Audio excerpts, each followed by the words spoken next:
Hello my dear students, so welcome back. I hope you all are fine. तो आज हम करेंगे class 10 की हिंदी की वर्कशीट नंबर 87। ठीक है बच्चों, डेट क्या है हमारी 9 फरवरी। विद्यार्थी के नाम है, आपका नाम आएगा, कक्षा अध्यापक मैं आपकी टीचर का। तो आज हमारा जो टॉपिक है बच्चों वो है हिंदी माता का आंचल। चलिए पढ़ते हैं। प्यारे बच्चों, अभी तक के पिछले कार्यपत्रक में माता का आंचल कहानी में पिता पुत्र के बचपन में भोजन के दौरान कुछ वत्सल प्रेम खेलों के बारे में जानना, पुत्र प्रेम एवं उनके क्रियाकलापों के बारे में माता पिता के आपस में संवाद को भी सुनना। तो आइए आज और देखते हैं ग्रामीण पृष्ठभूमि में बचपन में बच्चों का जीवन किस प्रकार आगे बढ़ता है और माता पिता द्वारा किस प्रकार उनके लाड लिया जाता है। चलिए नीचे आ जाते हैं। यह कह वह दही भात संती और अलग अलग तोता मैना कबूतर हंस मोर आदि के बनावटी नाम से कोर बनकर यह कहते हुए खिलाती जाती कि जल्दी खा लो नहीं तो उड़ जाएगी, पर हम उनके इतनी जल्दी उड़ने का मौका ही नहीं मिलता था। जब हम सब बनावटी चिड़ियाओं के चढ़ पर जाते थे तब बाबूजी कहने लगते थे, अच्छा अब तुम राजा हो, जाओ खेलो। बस हम उठकर उछलने कूदने लगते थे।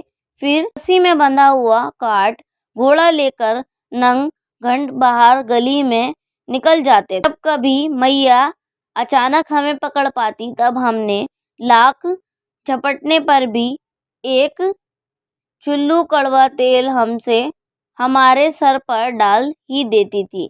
तब रोने लगते और बाबूजी उस पर बिगड़ खड़े होते, पर वह हमसे सिर में तेल बोत कर हमें उबटकर ही छोड़ती थी। फिर हमारी नाभि और लीलार में काज की बिंदी लगाकर चोटी गूंथती और उसमें फूलदार लट्टू बांधकर रंगीन कुर्ता टोपी पहना देती थी। हम खासे कन्हैया बनकर बाबूजी की गोद में सिरकते सिरकते बाहर आ जाते। आइए करना सीखे। प्यारे विद्यार्थियों, उपयुक्त गद्यांश को पढ़कर पूछे गए निम्नलिखित प्रश्नों का उत्तर लिखिए। फर्स्ट आपका, माता अपने पुत्र को किस प्रकार खाना खिलाती है। तो बच्चों इसका उत्तर लिखेंगे आप, माता भरा हुआ पेट होने पर भी अलग अलग पक्षियों के नाम लेकर दही चावल के बड़े बड़े कोर मुंह में डालकर कहती कि जल्दी खा लो नहीं तो उड़ जाएगी, और बच्चा उसके उड़ने से पहले खा लेता था। चट कर जाना से आप क्या समझते हैं? तो आप इसका आंसर लिखेंगे चट कर जाना। चट कर जाना एक प्रचलित हिंदी मुहावरा है जिसका अर्थ है सबका सब खा जाना, यानी कि सारा खाना फिनिश कर देना। ठीक है, चलिए उसके बाद थर्ड क्वेश्चन है, भोजन समाप्त होने पर बाबूजी क्या करने को कहते। भोजन समाप्त होने पर बाबूजी कहते थे कि अब तुम राजा हो, जाओ खेलो। उसके बाद है नेक्स्ट क्वेश्चन, लेखक के अनुसार भोलानाथ बाबूजी की गोद में कन्हैया बनकर कब आते थे। तो आप लिखेंगे भोलानाथ अपनी माता से सजने संवरने के बाद कन्हैया बनकर बाबूजी की गोद में आते थे।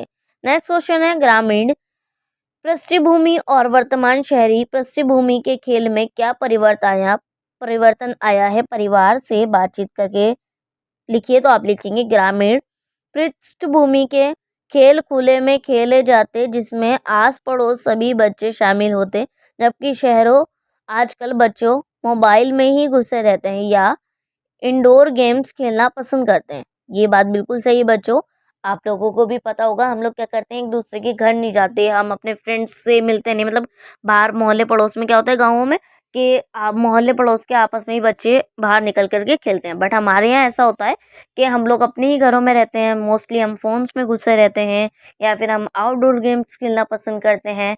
ठीक है, हम लोगों के अंदर वो वाली बात ही नहीं होती कि आपसदारी में मिलजुल कर रहें, मिलजुल कर खेलें, है ना। ये बात बिल्कुल सही है। नेक्स्ट क्वेश्चन है बच्चों आपका, गतिविधि कार्यपत्रक से सेज ग्रामीण शब्द चुनकर लिखिए और उनके स्थान पर आपके बचपन में किस शब्द का प्रयोग होता था पता लगाइए। तो आप लिखेंगे चट करना, सब साफ कर देना, लीलार यानी कि माता, और बिगड़ना यानी कि नाराज होना। ठीक है, सेवंथ क्वेश्चन है आपकी गतिविधि बच्चों, भोजन के समय आपके माता पिता द्वारा बचपन में किस प्रकार लाड प्यार किया जाता था, याद कर कर लिखिए। तो आप इसका लिखेंगे बच्चों, बचपन मेरी माँ कभी शक्तिमान बनने का तो कभी खिलौने दिलाने का, कभी टॉफियाँ दिलाने का, तो कभी नानी के यहाँ या शहर ले जाने का बहाना करके खिलाती थी। हर रोज़ खाना मेरे पसंद का ही बनाया जाता था और सबसे पहले मुझे ही खिलाया जाता था। ठीक है बच्चों, और आपके साथ किस तरीके का व्यवहार होता था वो भी आप लिख सकते हैं। एंड सबसे बेस्ट मुझे यही लिखा लगा तो मैंने आपको ये लिखवा दिया। तो बच्चों ये थी हमारी आज की वर्कशीट, बेहद ही ईजी और इंटरेस्टिंग, एंड आई होप आप लोगों को वर्कशीट समझ में आ गई होगी। सो प्लीज़ बच्चों चैनल को सब्सक्राइब ज़रूर कीजिएगा और बेल आइकन को ऑल पे सेट कर लीजिएगा ताकि आपको हर वीडियो का नोटिफिकेशन टाइम टू टाइम मिले। ठीक है बच्चों, तो चलिए मिलते हैं नेक्स्ट वीडियो में, तब तक के लिए take care and good bye.